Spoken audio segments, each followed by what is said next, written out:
Menuju pembahasan yang Betul, hampir menuju mantap. topik yang sudah dinantikan oleh Binder, tapi sebelumnya kita akan membahas tentang timnya Sabto nih, Liverpool yang di 4 pertandingan, di laga-laga yang begitu seru kita saksikan. Timnya John Henry sih sebetulnya.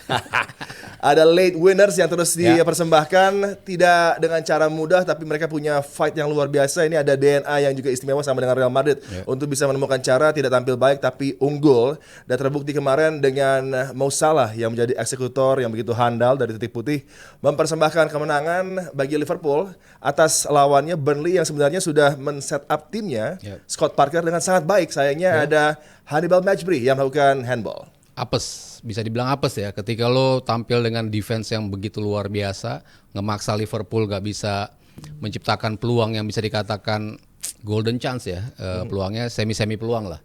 Dan ini kan selalu gue bilang nih, ketika Liverpool menjalankan international break yang pertama, selalu ada partai-partai di mana mereka nggak tampil optimal. Dan kejadian langsung kemarin waktu tahun lalu juga seperti itu tuh. Begitu September, habis itu mereka langsung kalah kalau nggak salah lawan Forest ya. Itu kalah, bahkan Van Dijk tampil buruk banget pada saat itu. Dan kali ini juga kelihatan banget nggak menggigit. Mungkin tadi nyambung dengan transisi yang dikatakan oleh Rijal. Gue mungkin kalau kita ngelihat personelnya, betul ini personel yang sudah teruji di level sebelumnya gitu ya.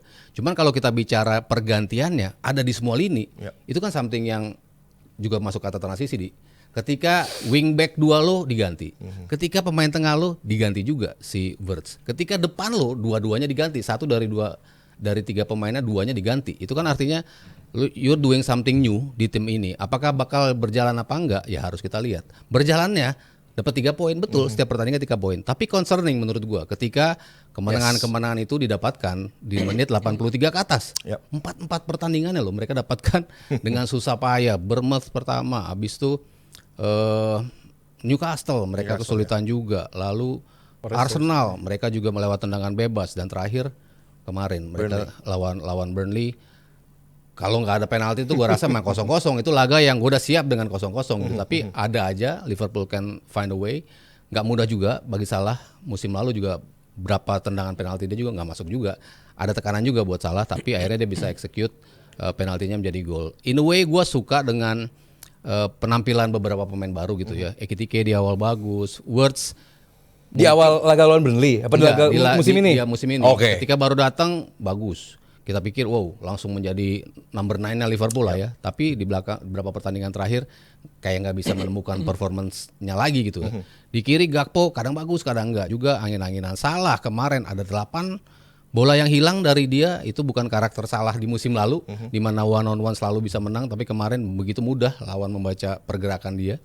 Lalu ketika ada bola yang harusnya dia open ataupun dia tembak, ini antara umpan dan tembak gue juga bingung kemarin tuh Salah tuh mau ngapain gitu kan dengan bola-bola yang dia kirim. Itu juga concerning menurut gue gitu ya. Ketika dia kemarin harusnya dari sisi psikologi dia sudah mendapatkan tambahan gaji, tambahan kontrak, tapi justru di penampilan di atas lapangannya tidak menunjukkan itu gitu. Wirtz keterlibatan di permainannya iya, tapi apa yang menjadi atribut utama dia? Tusukan-tusukan, asis, bahkan dia belum ngirim asis loh di musim ini. Pemain yang nggak cetak gol nggak apa-apa lah, tapi at least kirim asis. Tapi enggak, itu belum ditunjukin oleh Wirtz gitu. Tapi ya ini seperti Madrid, they know how to win.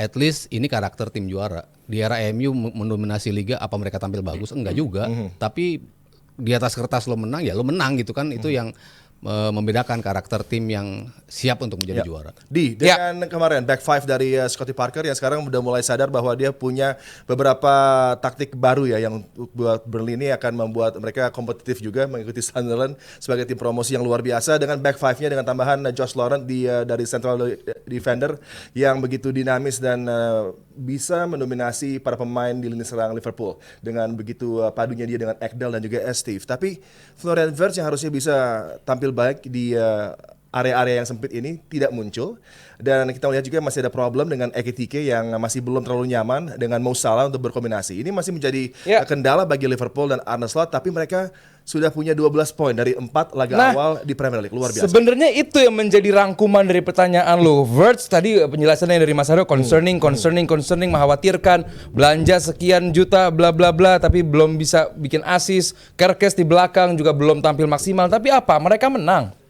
That's the point. Itu yang gue bilang di awal musim, dalam 10 laga awal, lu mau main kayak gimana, yang penting menang. Karena pada akhirnya ini maraton. Kalau lu di awal udah jelek duluan, itu akan sulit buat lu nanti di akhir musim untuk fight. Percuma lu di awal musim jelek, nanti baru panas di akhir, poin lu bakal kalah sama yang dari awal udah ngegas. Liverpool dari awal ngegas, walaupun bukan dengan cara terbaik mereka. Kalau menangnya lewat sebuah build up yang rapi Itu bonus. mungkin lain cerita. Itu bonus. Tapi ketika lo dapat penalti lo di 2 pertandingan sebelumnya tendangan Free kick. bebas, itu Iya. kan maksudnya bisa gol bisa enggak gitu. Sementara kalau lo menciptakan peluang membombardir lawan, gue bisa terima itu gitu sebagai fans. Oke, ini hasil yang emang gue inginkan tapi belum didapat gitu. Tapi ini dapat hasil tapi bukan lewat sebuah penampilan yang kalau lo tadi nyebut pemain-pemain yang dibeli, menurut gua belum menunjukkan Memang belum, performance iya. optimal. Betul, itu yang gue bilang tadi. Bahwa yang penting kan menang dong. Lah iya, cuman kan menangnya kan belum tentu lo nanti bakal dapat penalti gitu loh maksud gua. Iya, Belum tentu tendangan bebas lo bakal masuk gitu loh. Makanya gue bilang. Karena hal-hal yang harusnya lo bisa ngegolin tapi lo nggak melakukan itu. Concerning, mengkhawatirkan Iya, kan? betul, mengkhawatirkan. Itu makanya gue bilang belanja banyak pun belum tentu jaminan sebenarnya. Cuman dengan apa yang didatangkan oleh Liverpool sekarang gini, tuh bilang banyak setiap lini pemain baru. Arsenal kemarin menghadapi Nottingham Forest 3-3 depannya baru. Iya. Lu lihat seperti apa? Bagus. Bagus kan? Jadi nggak ada masalah namanya baru Nah, berarti kalau ada alasan jelek gitu. Emang enggak. Apalagi Kalau- Liverpool dua tandem utama tengahnya tuh Van Dijk sama Konate udah lama dulu di situ. Tapi lo berjalan bagus kan juga Arsenal baru game kemarin lah. Apa? Eze dengan Gyökeres. Ya baru main bareng sekarang, baru main kemarin. Iya, makanya Iya. baru banget bagus. Karena Arsenal pengen ada di title race. Butuh segera. Sementara Liverpool harus menang terus gimana pun caranya. Lewat apa kalau Liverpool bermain lebih baik? Enggak juga. Di menghadapi Burnley apakah mereka tampil baik? Enggak juga gitu kan. Betul. But they know how to win. Itu dulu sih buat gue Ya penting. iya, kan gue bilang concerning Iya, betul lah gue bilang. Gue setuju, gue nggak lagi bantah. Gue bingung kenapa lu motong karena gue nggak lagi ngebantah lu juga Mas Aryo. Jadi yang penting menang dan Liverpool berhasil melakukannya. Nah yang gue bingung adalah di level Premier League, di level setinggi ini sampai pada akhirnya Burnley atau ada yang melakukan suing atau pengen diperiksa Hannibal Mejbri. Di menit seperti itu dengan kondisi tim yang tadi Mas Aryo bilang hampir aja Liverpool dapat seri di Turf Moor kandang dari Burnley, lu melakukan hal sebodoh itu. Ya. Kan dia langsung menyesal di gitu. Itu dia makanya. Menyesal kan bisa kejadian selanjutnya. Cuman lu di level setinggi ini, itu kan schoolboy error parah. Dan itu merugikan tim banget gitu. Bukan hal yang lu nggak sengaja dorong, itu lain cerita lah. Ini dia sendiri, individu, dia ngangkat tangan sesadar itu. Itu yang buat gue nggak mau bilang visi atau mencurigakan ya. Cuman ya Liverpool at the end of the day berhasil. Menang beruntung nggak? Menang beruntung lah. nggak? Ya kan semua kemenangannya beruntung Iya, gue bilang. Tapi tetap 3 poin. 3 poin itu yang 15 penting. Angka dikunci oleh Liverpool dan ini belum menampilkan Alexander Isak yang kemarin tidak ada di roster untuk Liverpool, katanya mau dia tampilkan mungkin di second half menghadapi Atletico de Madrid di laga Champions League. Dan Binder, Ya. tadi udah lo dengar tuh dua Ya udah, makanya itu gue dengerin dengan argumentasi tentang Makanya Liverpool. itu. Ya, gue dengerin dengan yang, baik-baik. dengan kemenangan susah payah bisa Ya. terus tampil ya. Betul. 3 poin lah yang paling mereka amankan untuk sementara waktu sebelum form ditemukan, perlahan namun pasti, dengan juga masih ada beberapa masalah di build up mereka dan di pertahanan. Tapi dengan Arsenal kemarin menghadapi Nggak, ini apa urusannya Arsenal? Liverpool dulu mau diomongin Nggak, atau udah, Arsenal? udah. Kan Kok gue sekarang gak kita- ditanyain Liverpool? Hah? Oh, jadi kok udah ntar. Padahal punya pendapat bagus ini. Yang Iya. mendapat bagus. Oh, ada yang Iya, bagus. atas Ntar bisa- tadi atas argumen. mereka. Ya, ntar bisa lo kasih tambahan ketika lo juga jawab Arsenal. Karena Arsenal males kemarin gue bahas, itu udah harus menang memang 3-0. lawan Nottingham Lawan Forest. Nottingham Katanya Forest. kemenangan sempurna, tapi kan padahal Forest tim yang hancur banget karena ulah Marinakis sendiri. Enggak, Dan hancur banget sih enggak. Sekarang memasukkan pelatih Ange Postecoglou Iya. yang mana tentunya butuh waktu karena Betul. gaya dari Postecoglou dan Nuno Santo berbeda kan. Nuno Santo kan Iya. counter dan reaktif gitu. Betul. Sedangkan Postecoglou ingin tampil dengan high Oke. line, pressing penuh. Ini belum bisa Ya dijalankan udah dengan kasih baik. gue jawab dulu lah, Ini nanti gue belum bisa lupa. dijalankan dengan baik. Gue udah tahu Dan pertanyaan ini panjang ini. Arsenal menang. Oke iya, itu kan poinnya kan 3-0. Arsenal menang. Tapi yang pertama Nottingham Forest gak hancur banget. Mau masih pelatihnya Nuno pun musim lalu bisa mereka kalahkan. Home and away dengan meyakinkan. Dan Arsenal sekarang depannya kan udah bagus-bagus. Kalau Arsenal gak menang 3-0 kemarin itu ya menurut gua ya Arteta udah gak layak melatih Arsenal gitu. Karena seperti yang tadi lu ngomong ada change of coach. Dan memang Nottingham Forest juga dengan pelatih baru kan belum tentu langsung mereka bisa main bagus gitu ya. Apalagi lawan tim seperti Arsenal yang baru kalah lawan Liverpool kan. Ya. Dan yang gue suka dari Arsenal itu para pemain baru mereka udah mulai nyetel. Eze, terus Zubimendi, Madueke, Jadi Gyökeres. mungkin ya Gyökeres. Padahal Madueke sempat ada petisinya loh. Jangan Iya, sign awalnya kan, Tony Madueke. Tapi awalnya justru kan. yang Iya. di lapangan Bagus banget mainnya one of dari the Bagus. best players saat ini untuk Arsenal. Iya betul, dan gua ngelihat dengan adanya service bola yang baik ke Gyökeres, ya ini menguntungkan bagi dia. Jadi Gyökeres cetak gol, tapi gua sebetulnya kredit itu kepada Eze yang mau ngasih bola seperti itu. Kalau mungkin pemain lain digocek dibawa ke dalam itu bola. Martinelli. Nggak tahu, mungkin Martinelli kayak atau Saka karena Trossard. atau Trossard karena mereka kan individunya kuat ya. Ya. Tapi Eze ini lebih direct, dia kasih umpan seperti itu, dia golin bagus, dan ya Nottingham memang nggak hancur-hancur banget. Cuman memang ya mau pelatihnya siapapun Nottingham, Arsenal will win this match. Yeah. Mereka kuat, bahkan Odegaard keluar mereka gak ada masalah juga. Nah ini yang penting. Jadi dengan begitu banyak pemain yang absen, yang gua harapkan kekosongan ini bisa diisi oleh pemain-pemain baru. Nah ini kan pentingnya rekrutmen. Kita bicara rekrutmen, nggak seperti yang nanti kita mau bahas setelah ini. Kan. ini Disiapin loh. Ini rekrutmen ini harus penting. Ya, Jadi on point. cuman ada juga yang nggak jalan bagi Arsenal seperti Kiwior, gue rasa biasa aja. Oh iya dijual makanya. Itu pemain iya. Jadi ada yang juga nggak bisa kontribusi, tapi lebih banyak yang kontribusi, dan gue suka aja cara Arsenal main, dan gue pikir gak ada masalah ya sekarang bagi Arsenal untuk menjadi juara, kecuali mereka sendiri yang salah gitu.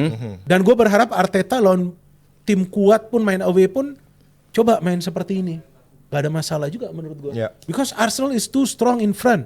Back mereka juga udah solid. Midfield mereka udah kreatif. Udah harus ambil resiko. Yeah. It's now or never, karena Liverpool udah ngegas. Yes. Udah menang udah menang 4 kali berturut-turut. Yeah. City belum panas. Arsenal harus panas kalau mau juara. Mau. Kalau enggak keluarin aja Arteta udah. Setuju. Iya. Juara. Dan Subimendi ya dengan dua peran yang luar biasa fenomenal, golnya ini juga sensasional. Yes. Ini pemain yang sepertinya memang dibutuhkan di lapangan tengah untuk menambah solid lagi Arsenal. Siapa Aldi nih? Bawazir. Oh, Aldi Bawazir, iya. Aldi dong. Oh iya. Ada yang lagi gue tadi. Kalau gol itu bonus sebenarnya untuk Zubimendi. Cuman tadi Bung Binder juga, Mas Aryo juga beberapa pekan lalu udah ngomong soal Zubimendi ini sangat bagus. Iya. Positioningnya, terus juga bagaimana dia sebagai breaker udah bagus banget.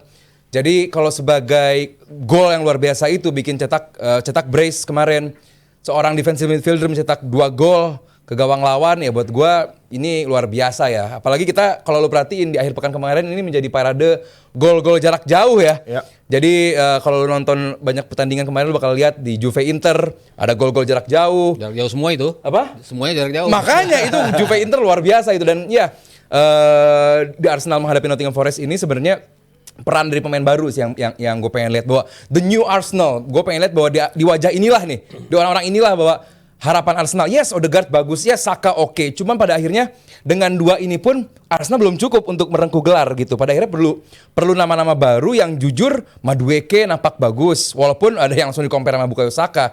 Bukayo Saka juga udah lama menghadapi di Arsenal, jadi nggak fair juga kalau langsung it's better than Arsenal, better than Madueke. No. Cuman dengan adanya Madueke sebagai backupnya Saka, di kiri Eze semakin bagus. Nwaneri, ini gue bilang cadangkan Odegaard, coba mainkan Nwaneri. Dan lihat sendiri kemarin, mungkin belum sempurna juga Nwaneri, cuman ada yang beda, permainan bola ke winger itu lebih cepat. Saat ada Odegaard, ini gue ulangi lagi, lebih lama di dia pegang bola lama, pada akhirnya apa? Kena tackle orang, itu yang merugikan nggak cuma buat Odegaard sendiri, tapi timnya juga. Pada akhirnya Arsenal harus menambah pemain dari reserve atau yang tadinya junior untuk melengkapi DSP di setiap pertandingan.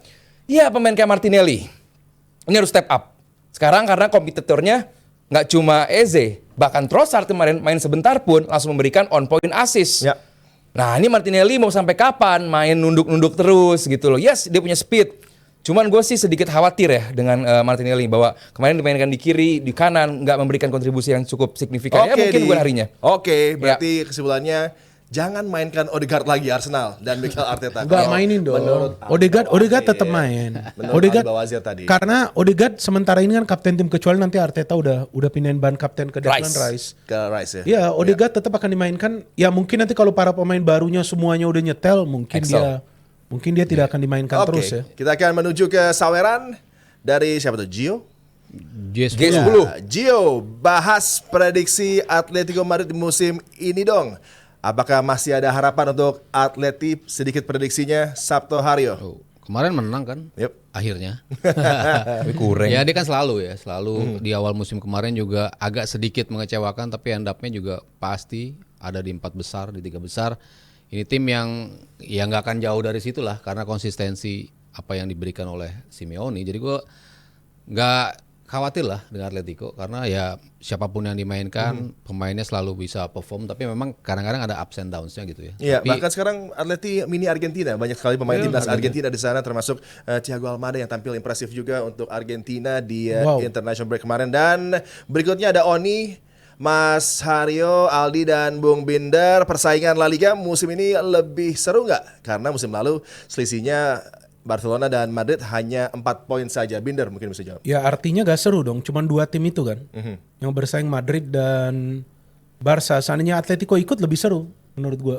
Beda 4 poin ya betul sih, cuman itu 2 tim aja yang bersaing kan. Maka itu yang rame itu kan cuman El Clasico. ya, makanya Jadi bagi Madrid dan Barca lawan tim-tim lain harus menang, nanti saling membunuh tuh. Udah. Waktu ketemu El Clasico. Nah, itu bisa yang menjadi penentuan bagi mereka. Tapi gue lihat La Liga dari sejak awal gue nonton bola cuman ini 2 tim. Iya. Atletico pernah lah ganggu, pernah menjadi 14, juara, 2 tapi kali. gak banyak kan mereka kan. Ya ini nunjukin lagi kapasitas El Clasico yang begitu penting sekarang gitu ya. Ketika kemarin 2 kali Barcelona menang, Ya, itu. artinya kan 6 Betul, poin buat betul. mereka kan. Yes. Sementara selisihnya 4 di eranya Pellegrini pun seperti itu. Iya. Mereka poinnya beda 2 kalau nggak salah terakhir.